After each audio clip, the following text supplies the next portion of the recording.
6-year-old Wyatt Kelce had never felt a morning like this one. He woke up before sunrise, heart pounding with excitement, certain that this day would be one he'd remember forever. It was game day. His first time at Arrowhead Stadium. His first time seeing Uncle Travis play live, not through a TV screen, not from the couch, but right there, in the roaring crowd of Kansas City. He burst into his parents' bedroom at 5:30 a.m., still in his pajamas but already wearing his oversized Chiefs jersey that nearly reached his knees. "Mom, Dad, it's game day," he shouted, bouncing on the bed as Jason groaned and pulled a pillow over his face. "Buddy," Jason mumbled, "the game doesn't start for 8 more hours." "But what if we're late?" Wyatt said with the seriousness of a tiny general preparing for battle. "What if we miss the kickoff?" Kylie laughed, pulling him into her arms. "I promise, sweetheart. We'll get there with plenty of time." The drive to Arrowhead was pure magic for Wyatt. He pressed his face against the car window, his small voice firing question after question. "Will I see Uncle Travis on the real field? Will he wave at me? Can I go on the field too? Mom said they have nachos. Are they bigger than regular nachos?" Jason smiled in the rearview mirror. For all the intensity and chaos of his own NFL life, this, watching his son's joy, felt like peace. When they finally arrived, the stadium towered before them, red and gold banners rippling in the wind. Wyatt's eyes went wide. "It's so big," he whispered, squeezing his dad's hand. At the family entrance, a familiar figure appeared. Taylor Swift, radiant yet warm, crouching down so she was eye level with Wyatt. "Hey there, champ," she said with a smile. "You ready to cheer for your uncle?" Wyatt nodded, starstruck. Taylor Swift was not just his uncle's girlfriend.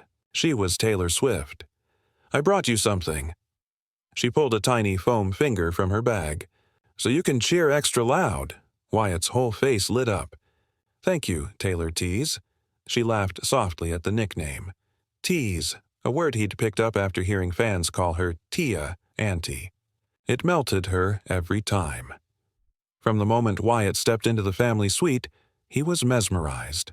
The view of the field below looked like something out of a dream. Players warming up, helmets gleaming under the bright stadium lights, the buzz of anticipation building in the air. And then he saw him. "There he is," Wyatt shouted, pressing his small hands against the glass. "That's Uncle Travis." Jason chuckled. "Good eyes, buddy." Taylor glanced at Kylie and smiled. "Should we head down to the lower seats? It's more fun close to the field." When Jason nodded, Wyatt's eyes lit up like Christmas morning. A few minutes later, they were just rows from the field. Wyatt could hear the crowd's chants, the clash of helmets, the thud of footballs against pads. He climbed onto Taylor's lap for a better view. "Okay," she explained gently. "So when the game starts, Uncle Travis's team will try to get the ball down the field. He catches it when the quarterback throws it." "I know that," Wyatt said proudly. "Uncle Travis is a tight end. That means he's super good at catching and blocking." Taylor grinned. "Wow, someone's been studying." When kickoff came, Wyatt was glued to every play. His little body tensed every time Patrick Mahomes dropped back to pass, and when Travis caught his first ball of the day, Wyatt's scream of joy could have powered the stadium lights. "Did you see that? He caught it!" "I saw it." Taylor laughed, steadying him as he bounced with excitement. "He's amazing, right? He's the best in the whole world," Wyatt declared with certainty that made everyone around them smile. The first quarter passed like a dream. Travis caught a few more passes, each one earning a cheer so loud from Wyatt that even the fans behind them laughed. For a 6-year-old, this wasn't just a football game. It was magic. The kind you never forget. It happened so fast, and yet, in Wyatt's memory, it would play out in slow motion for the rest of his life. The second quarter was almost halfway through. The Chiefs had the ball, 3rd down and 6. The stadium was electric, a sea of red chanting, stomping, roaring. Patrick Mahomes dropped back, scanning the field, and there was Uncle Travis, cutting across the middle. Wyatt gripped his foam finger tight. "He's open! He's open!" The pass came spiraling through the air, perfect as always. Travis caught it. Solid, sure-handed, unstoppable. He turned upfield, ready to break free for another first down. Then came the sound. A crack, sharp and brutal. Helmets colliding, pads exploding on impact. The hit was clean but devastating. A defender slammed into Travis from the blind side while another rapped him low. The ball popped loose, rolling across the grass, but nobody was chasing it. The crowd had gone silent. Uncle Travis wasn't moving. At first, Wyatt just stared. His brain refused to understand what he was seeing. Uncle Travis always got up. Uncle Travis was strong. Uncle Travis was invincible. Then the silence hit him like a wave. "Uncle Travis!" he screamed, his voice breaking as he stood on the seat. "Uncle Travis, get up!" Taylor's heart seized. She grabbed him instinctively, pulling him close, whispering, "It's okay, Wyatt. He's okay." But he wasn't listening. He was fighting against her arms, desperate to climb over the railing. "They're killing him." "Uncle Travis, I'm coming." Taylor's voice trembled. "No, baby, they're helping him. Those are doctors. They're helping." Down on the field, the medical team was sprinting toward Travis, kneeling beside him. The players from both teams stood still, heads bowed, hands on hips, eyes full of worry. Wyatt was crying so hard he couldn't breathe. Jason pushed through the crowd, his face pale, Kylie right behind him. He took Wyatt into his arms. "Buddy, breathe," Jason said, voice steady but tight with fear. "You need to breathe." "Is Uncle Travis dead?" Wyatt sobbed, his little voice cracking like glass. Jason's chest tightened. No, he's not dead. Look, see? He's moving." And there it was, Travis's hand weakly lifting to wave off the medical staff. The stadium erupted in relief, a roar of applause echoing through Arrowhead. But Wyatt didn't cheer. His face was streaked with tears, his tiny fists trembling. "They hurt him," he whispered. "Those bad men hurt Uncle Travis." As Travis was helped to the sideline, limping and grimacing in pain, the crowd roared in support. But for Wyatt, the sound felt cruel. His hero wasn't supposed to look like that. Hurt, unsteady, needing help just to stand. "They hurt him," Wyatt whispered again, voice trembling. "They're trying to kill him." Jason knelt beside him, trying to explain. "Buddy, no one's trying to hurt Uncle Travis. It's just part of the game." "I hate this game," Wyatt shouted, his small body shaking. "I hate football." A few nearby fans turned, some sympathetic, others uncomfortable. Taylor gently touched Jason's arm. "Let's take him to the family room," she murmured. "He needs to calm down." They left the stands, Wyatt still crying in Jason's arms, the roar of the stadium fading behind them.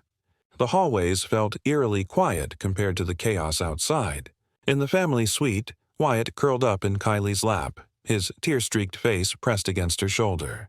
His once bright Chiefs jersey was wrinkled, damp, and crumpled in her arms. "Do you want to watch the rest of the game on TV, sweetheart?" Jason asked softly. Wyatt shook his head, his voice small but fierce. "No, I don't want to see Uncle Travis get hurt again." Jason tried to reassure him, but Wyatt cut him off. "You said he'd be fine, and he wasn't.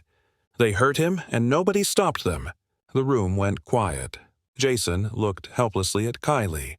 This wasn't just fear. It was something deeper, the kind of wound that hides behind wide, frightened eyes. Then Taylor spoke, her voice gentle but steady. "Wyatt," she said, sitting beside him, "can I tell you something about your Uncle Travis?"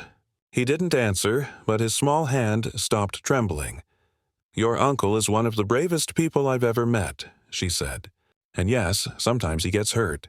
But he loves this game, Wyatt. He loves it with his whole heart. And every person down there, the doctors, the trainers, the coaches, they're all there to keep him safe." Wyatt looked up, eyes wet and confused. "But they didn't keep him safe." "He got hurt anyway," Taylor nodded softly. "You're right. Sometimes, even when we're careful, accidents still happen. But that doesn't mean we stop doing what we love. Your uncle knows the risks. He just believes that the joy of playing, of being part of something bigger than himself, is worth it." For a moment, the only sound was Wyatt's shaky breathing. Then, barely above a whisper, he asked, "Is Uncle Travis going to die?" "No, baby," Kylie said immediately, holding him tighter. "He's not going to die. He just hurt his knee. He'll be sore for a few days, but he's going to be okay." But as the cheers from the stadium echoed faintly through the walls, Wyatt stayed quiet, because for the first time in his young life, he'd learned that heroes could bleed. The game ended hours later, but for the Kelce family, the victory didn't matter.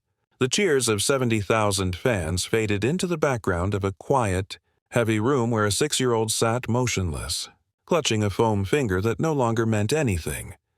When Travis finally appeared, limping down the hallway with ice wrapped around his knee, Wyatt's eyes widened. For a moment, he froze, relief and fear colliding in his tiny chest. Then, as Travis knelt down with a soft wince, Wyatt ran forward and crashed into his arms, sobbing. "I thought you died," he cried into his uncle's shoulder. "I thought they killed you." Travis's throat tightened. He held the boy close, his hand gently rubbing Wyatt's back. Hey, I'm okay, buddy. I'm right here. You hear me?" "I'm okay." Wyatt pulled back just enough to look at him. "But you got hurt," he said, his voice trembling. "You didn't move." "I saw you. I just got the wind knocked out of me," Travis explained gently. "It scared me too, but it's nothing serious. My knee's a little sore, that's all." "Does it hurt?" Wyatt asked, eyes flicking to the ice pack. "A little," Travis admitted. "But I've had worse." Wyatt's face fell. "You've been hurt worse." Travis realized his mistake immediately and softened his tone. "I just mean, football players are tough. We train to handle hits, and we've got doctors and trainers to take care of us. I promise I'm okay." But Wyatt's gaze dropped to the floor. "I don't like football anymore," he whispered. "It's too dangerous." Those words hit Travis harder than any tackle ever had. Football was his life, the thing that had shaped him, driven him, given him everything he had. But right now, looking at his nephew's tear-stained face, none of that mattered. Jason tried to help. "Hey, buddy, we can talk about this later, okay? Let's go home." Wyatt just nodded quietly and slipped his hand into his father's. As they walked away, Travis stayed kneeling on the floor, watching the little boy who'd once thought he was indestructible now look at him like a stranger. That night, Wyatt refused to wear his Chiefs jersey. He stuffed it into the corner of his room and turned his back on it. When Jason checked on him later, he found him sitting on his bed wide awake, whispering, "I don't want to see Uncle Travis get hurt again."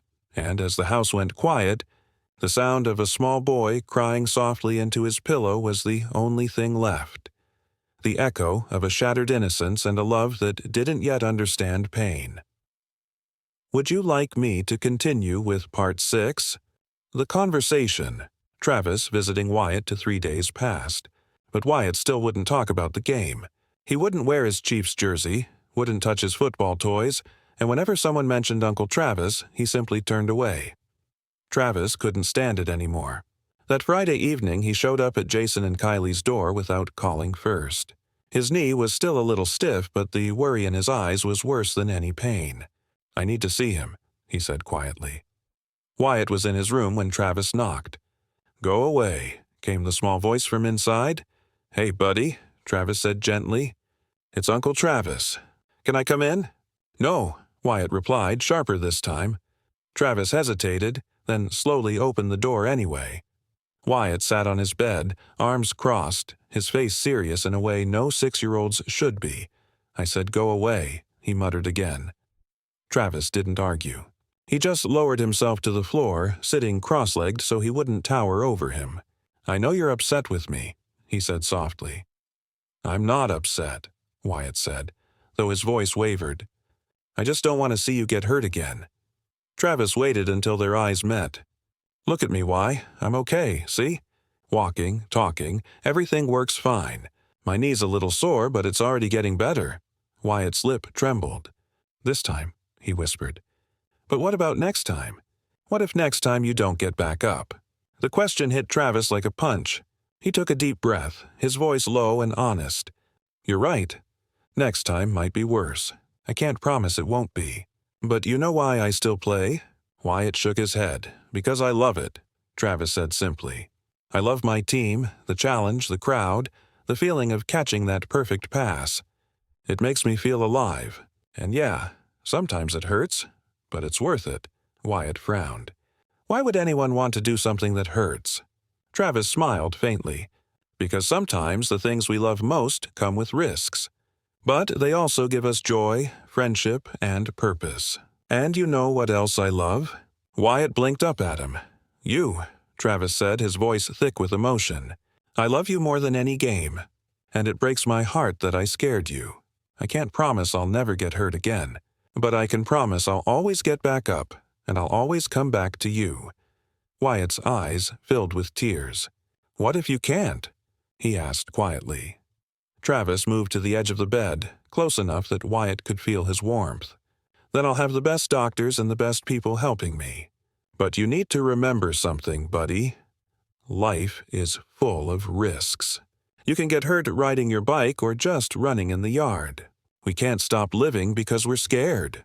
Wyatt thought about that for a long time. But in football, people hit you on purpose.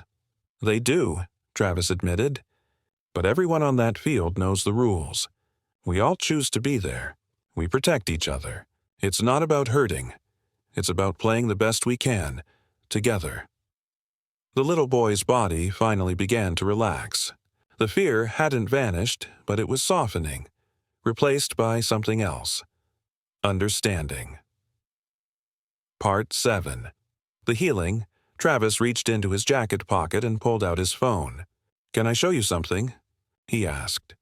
Wyatt hesitated, then gave a small nod. Travis opened a video, one from 2 years earlier. The screen filled with roaring fans, confetti flying through the air, and there was Travis, catching a touchdown in the Super Bowl. His joy was electric. Jumping, shouting, celebrating with his teammates. Pure life in motion. That's what football gives me, Travis said quietly. That feeling.